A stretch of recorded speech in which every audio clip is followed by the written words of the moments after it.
Roger Stone, what a week to talk to you. We have pivoted to the general election. You have been a top strategist for countless candidates for office. Right now, just lay out for the audience what you think the Trump strategy should be, because we're entering the earliest general election that we have in, my God, decades. So does that change how he should address the coming months? When he should roll things out, or should he just basically be the same guy he's always been? Well, first of all, I think it's, I thank you for having me, and also mention that a historical footnote, Donald Trump now becomes only the second person in the history of the Republican Party to be nominated for president 3 times. The previous record holder being one Richard M. Nixon. And strangely enough, for the same reason, it was widely believed, and I wrote 2 books on this, that the 1960 election had been stolen from Nixon. Anyway, like Nixon and like, say, Grover Cleveland, a Democrat, I think Trump's on the cusp of making one of the greatest political comebacks of all time. Now, as you know, since you worked very closely with him, he's not handled, he's not managed, he's not scripted. I mean, what you see is what you get. He makes his own decisions. That's not to say, as you know, that he's not interested in advice. He's not interested in input. He most certainly is. He works the phone very aggressively to a wide variety of friends and advisors, but in the end, only one person makes that decision. A couple things are clear about the dynamic, though, and that is we actually have potentially a complete political realignment at hand. We are seeing, for the first time ever, with the leadership of Donald Trump, the potential to make huge inroads among voter groups that were traditionally, habitually Democratic. So among African Americans, among Hispanic Americans, among Asian Americans, particularly among younger Americans, he appears in the early polling to already be hitting historic marks, and the campaign really has not yet even begun in earnest. So I think to sit here and say, well, here's a plan, there's no point in making a plan. The word plan and Donald Trump, as you know, don't really go in the same sentence. But I think he's got to take the fight right to Biden. And the theme of this is very simple. Compare the impact of the Trump policies over 4 years with the impact of the Biden policies. And it doesn't matter in what area, whether it's gasoline prices, or whether it's the rate of inflation, whether it's the safety of our neighborhoods, whether it is our porous southern border, because as you know, illegal border crossings under Donald Trump had trickled to almost nothing. And now we've had an implosion, an invasion in our border. So it doesn't really matter what area you want to look at.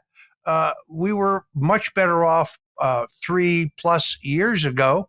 And that's the comparison I think voters are taking away from this rematch. Yeah, I'm glad you said that. That's 100. I mean, this is, for the first time in 100 years, an easy contrast. It's not hypothetical. It's not promises. Here's what I did. Here's what he's doing to you. And it's plain and simple, to your point, no matter how far down you go the list. You want to stay domestically? I'll talk energy and taxes and the southern border. You want to talk foreign policy? I'll talk to you about Russia and China and Israel and Iran. Trump wins in every case. So that leads me to the second question. I get this, probably it's in the top 3 questions. And I want to hear how you're going to answer this, because I have my way, but I am very intrigued by your answer. Time and time again, voters will come up to me and say, Sean, I love everything about the Trump policies. I loved all of the aforementioned things that we just mentioned. If he just wasn't so personal in the attacks. I don't want to pre-shadow I want you to answer that, because I don't want to, I'd rather get your take than tell you how I answer that. Well, look, I think that I had a woman that worked for me for a number of years typing, and she was very good, and I paid her an hourly wage. And of course, a lot of the stuff that I was dictating was pro-Trump material. For some reason, I can't work with a dictating machine or a computer. And then one day she said to me, by the way, my husband and I are voting against Trump. I said, really? you can vote for anyone you want, of course, but why would you say that? And they said, well, he's so rude. He's so brash. He's so crass. His attacks on people are so vulgar. I said, let me ask you a question. Your husband's a carpenter. How's business? Oh, business is unbelievable. We had to hire 3 more guys to handle all of the incoming business we had. I said, and how was business for your husband's company when Barack Obama was president? She said, well, we were living hand to mouth. We were living month to month. And I said, so can you not put aside maybe your personal distaste for him to realize that his policies have really benefited you and your family and therefore the country?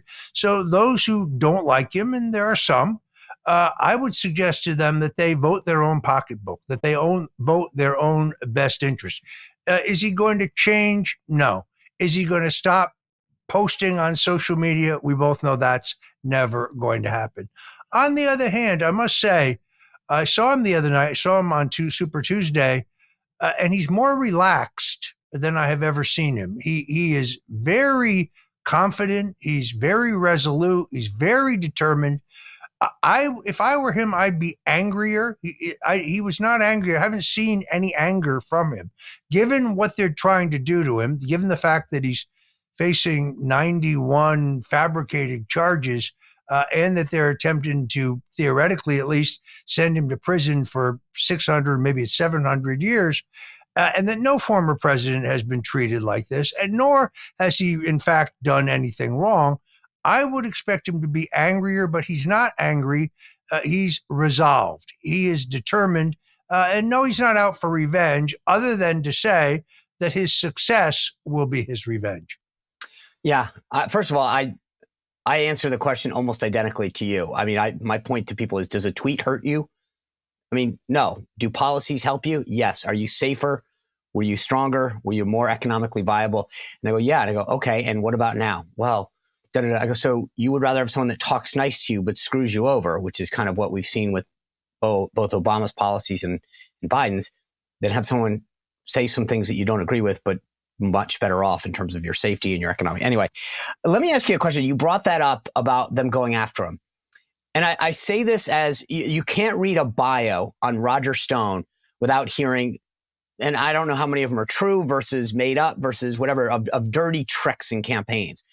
Put that aside for a second. And just when you look at what they're doing to Trump financially, trying to take him off the ballot, coming after him criminally, could you have imagined? I mean, this is taking dirty tricks to a level that is, I couldn't have imagined this 4 years ago. Well, first of all, you always see this as Roger Stone, self-described dirty trickster. Sean, I've never. Well, that's why I wanted you to say, because I've never described myself that way.